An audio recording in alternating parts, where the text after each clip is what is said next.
Chapter 16. Suanan didn't dare look at Gumocheng. The room suddenly fell silent, and the stillness made her feel uneasy from head to toe. She sneaked a glance at him and found his intense gaze fixed on her. "You're playing with fire," Gumocheng said. Before Suanan could react, he pulled her into his arms, and his lips met hers in a passionate kiss. Suanan, caught off guard, forgot to breathe. "Why don't you know how to breathe?" Gumocheng teased, a smirk playing on his lips. "Not enough practice," he added, clearly enjoying her embarrassment. Suanan stared at him, wide-eyed, realizing he was mocking her. Yet she couldn't help but notice how handsome he looked when he smiled.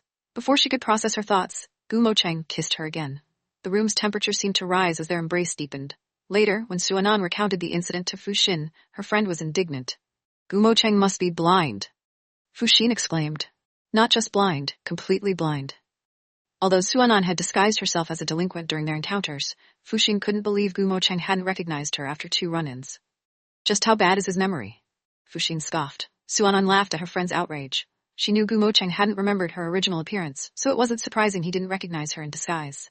"That's fine," Suanan said with a smile. "It makes things easier for me." But her relief was short-lived. As she thought about the recent race, she remembered a troubling detail. She had made a bet with Ming Xiao. The loser had to run naked through the city. Although she had come in first place, she hadn't crossed the finish line.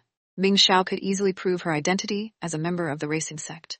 If she lost, there would be no way to avoid the consequences. A girl running naked through the city? It wasn't just her reputation at stake, it would bring shame to Gumocheng as well. Fuxin, ever the troublemaker, suggested with a grin, "Anan, just wear a mask and run, no one will recognize you."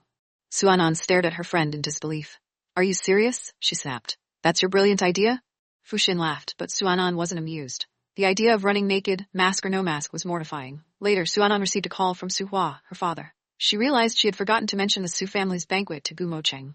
When she picked up, Su Hua's voice was cold and demanding. "Anan, what did Gumocheng say?" "Huh?" Suanan replied absent-mindedly. Her mind wandered to the banquet, which the Su family planned to use as an opportunity to involve Gumocheng. Last night, she had been too preoccupied with her worries, and Gumocheng had kept her up until 4 a.m. to ask him about it. "Dad, I forgot," she admitted truthfully. The moment the words left her mouth, Su Hua's tone turned icy.